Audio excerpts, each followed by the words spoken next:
नमस्कार दोस्तों भारत क्रोधित है।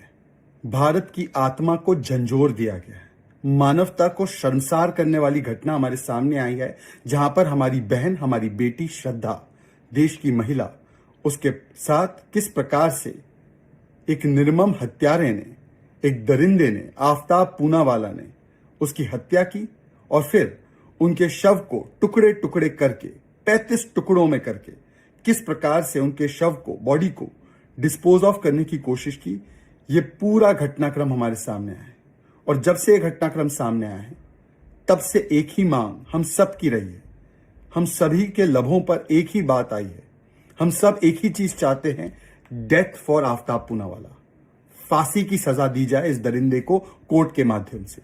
इससे कोई और सख्त सजा हो तो वो भी दी जाए, परंतु ऐसे गंभीर और संवेदनशील विषय पर राजनीति करके और केवल इसे निम्न स्तर पर ले जाने का काम अगर किसी ने किया है तो वो आम आदमी पार्टी है। आपने कल देखा होगा कि आम आदमी पार्टी के विधायक नरेश बालियान, जिनके इतिहास में और जिनके चरित्र पर मैं ज्यादा कुछ बोलना नहीं चाहता, वो प्रत्यक्ष आपके सामने हैं अगर आप कुछ उनके बारे में शोध कर ले।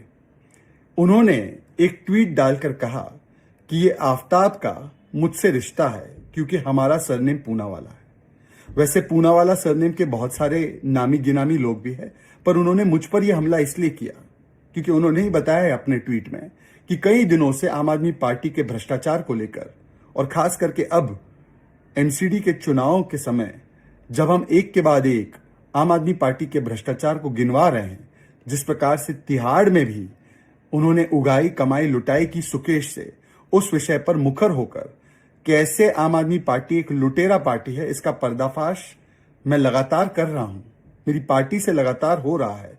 तो मुझे सबक सिखाने के लिए ये बिना तथ्य के, बिना तर्क के, बिना कोई आधार के रेकलेस, इररिस्पॉन्सिबल और बहुत ही डेफेमेटरी एलिगेशन मेरे खिलाफ लगाए गए। मैंने कल कुछ नहीं कहा क्योंकि मामला बड़ा संवेदनशील है। मैं नहीं चाहता कि पीड़ित के परिवार को और ठेस पहुंचे कि इतना गंभीर मुद्दा भी राजनीति का विषय बन चुका है। ये ट्वीट आने के बाद तुरंत प्रभाव से मेरी लीगल टीम नमित सक्सेना जी ने सिविल और criminal defamation notice Naresh Baliyan को भेज दिया है। परंतु एक बात जो सामने आई वो ये है कि ये नरेश बालियान करवा रहे थे शायद अरविंद केजरीवाल के कहने पर, ताकि मुझे टारगेट किया जाए, ताकि भ्रष्टाचार पर जो सवाल उठ रहे हैं उनको दबाया जा सके। और इसीलिए इस लीगल नोटिस को पब्लिक डोमेन में डालते हुए मैं 3 चीजों पर अपने बात को रखना चाहता हूं और जवाब चाहता हूं। और मैं चाहता हूं कि ये बात का जवाब केजरीवाल जी स्वयं दे, क्योंकि उनके मोहरों से नहीं, जो इसका किंग पिन है उसी को इसका जवाब देना चाहिए। सवाल नंबर 1, आपको मैंने लीगल नोटिस तो भेज दी है, परंतु मैं आपसे एक और बात कहता हूं। अगले 24 घंटों के अंदर अगर आम आदमी पार्टी, नरेश बालियान या अरविंद केजरीवाल मेरे आफ्ताब से किसी भी रिश्ते के बारे में एक लिंक भी निकाल पाते हैं, मेरे और उसके कोई भी जुड़ाव के या रिश्ते के लिंक निकाल पाते हैं या पब्लिक डोमेन में ला पाते हैं, तो मैं सार्वजनिक जीवन से, मैं राजनीति से इस्तीफा दे दूंगा और मैं कभी राजनीति में नहीं रहूंगा। परंतु अगर 24 घंटे की अवधि के बाद, मतलब अब से लेकर 24 घंटों के बाद, अगर ऐसा कोई ठोस सबूत वो नहीं पेश कर पाते हैं कि मेरा उस हत्यारे, उस बारबैरिक मॉन्स्टर से कोई भी लिंक है, तो अरविंद केजरीवाल स्वयं अपना इस्तीफा देंगे और राजनीति छोड़ देंगे। दूसरा, उनके विधायक महाशय ने ये मांग की है कि मैं लाई डिटेक्टर टेस्ट करूं। ऐसे आम आदमी पार्टी के कुछ ट्वीट्स को रीट्वीट भी किया है, उन्होंने ट्वीट भी किया है। मैं आपके सामने कहता हूं कि अब से लेकर जब तक आप चाहो, जो भी मीडिया एजेंसी चाहती है, जो भी एजेंसी चाहती है, जो कोई भी व्यक्ति मेरे सामने आता है और मुझे कहता है लाई डिटेक्टर टेस्ट ले लो, मैं तुरंत उसी समय अपने आप को लाई डिटेक्टर टेस्ट इस विषय पर अपने आप को सबमिट करने के लिए तैयार हूं। अर्थात मैं लाई डिटेक्टर टेस्ट लेने को तैयार हूं, बताने के लिए कि क्या ये आफ्ताब मेरे साथ जुड़ा हुआ है, उसका कोई रिश्ता मेरे साथ है, हां या ना। पर मेरे लाई डिटेक्टर टेस्ट के साथ साथ लाइव लाई डिटेक्टर टेस्ट के साथ साथ अरविंद केजरीवाल, सत्येंद्र जैन और कैलाश गहलोत का भी लाई डिटेक्टर टेस्ट होना चाहिए सुकेश के लगाए गए आरोपों पर। मेरा एक नहीं 100 लाई डिटेक्टर टेस्ट करवा दीजिए।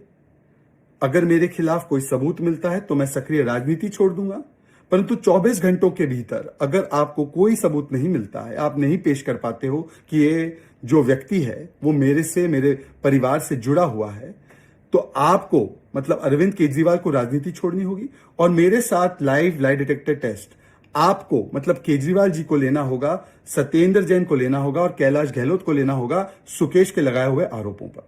और तीसरी बात, जब यह घटनाक्रम सामने आए तो सबसे पहले कुछ लोगों ने जिसने ट्वीट किया उनमें से मैं ही था, अपना वक्तव्य भी जारी किया कि ये आफ्ताब पूनावाला को सख्त से सख्त फांसी की सजा होनी चाहिए, कैपिटल पनिशमेंट मिलना चाहिए। परंतु मैं देख रहा था कि अब तक इतने घंटों के बावजूद भी अरविंद केजरीवाल का ट्विटर हैंडल सुनसान है। उसमें ना एक ट्वीट है बेटी श्रद्धा के लिए, ना एक ट्वीट है आफ्ताब के खिलाफ। वोट बैंक की राजनीति की ऐसी क्या मजबूरी है अरविंद केजरीवाल जी कि आपने एक भी ट्वीट नहीं किया है? क्या आपको दुख नहीं है, आपको दर्द नहीं है? हमारे यहां पर तो सभी वरिष्ठ लोगों ने यह बात रख दी है कि सख्त से सख्त सजा होनी चाहिए। हमने तो उस मानसिकता का भी परिचायक बताया है कि किस प्रकार से यह मानसिकता ऑपरेट करती है, परंतु ना आप उस मानसिकता पर कुछ बोल पा रहे हैं, ना आप बेटी श्रद्धा के लिए कुछ बोल पा रहे हैं, क्योंकि यह आपकी वोट बैंक की राजनीति है। और इसीलिए आपने अभी तक ट्वीट इस विषय पर क्यों नहीं किया, आपने कोई वक्तव्य जारी क्यों नहीं किया, इसका जवाब भी आप मुझे देंगे।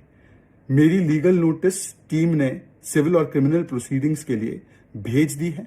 अगर कोई जवाब नहीं आता है तो हम क्रिमिनल और सिविल केस दायर करेंगे। और जैसे इन लोगों ने अरुण जेटली जी पर गलत आरोप लगाए थे, माफी मांगनी पड़ी, गडकरी जी पर गलत आरोप लगाए थे, माफी मांगनी पड़ी। माफी मांगना और यूटर्न करना अपने आरोपों पर इनका एक चरित्र रहा है। वही चीज हम सुनिश्चित करेंगे कोर्ट के माध्यम से कि दूध का दूध पानी का पानी होकर उन्हें इस प्रकार के भ्रम, propaganda, reckless behaviour, irresponsible charges के लिए उन्हें सख्त से सख्त सजा भी मिले और उन्हें माफी भी मांगनी पड़े। परंतु जो राजनीति इस विषय पर हो रही है, इसके लिए मैं भी माफी मांगता हूं। मुझे मजबूरन इसका जवाब देना पड़ा, परंतु मैं अपने जवाब में 3 बातें फिर से दोहरा रहा हूं। 24 घंटों के अंदर अगर वो कोई भी एविडेंस ले आते हैं इस विषय पर कि आफ्ताब मेरे से रिश्ता रखता है, तो मैं राजनीति छोड़ दूंगा, अन्यथा अरविंद केजरीवाल राजनीति छोड़े। मैं लाइव लाई डिटेक्टर टेस्ट लेने के लिए अब से लेकर जब तक आप चाहो मैं तैयार हूं। हजारों लाई डिटेक्टर टेस्ट करवा दो। अरविंद केजरीवाल, सत्येंद्र जैन, कैलाश गहलोत का एक लाइव लाई डिटेक्टर टेस्ट चैनलों के सामने करवा दो सुकेश वाले विषय पे।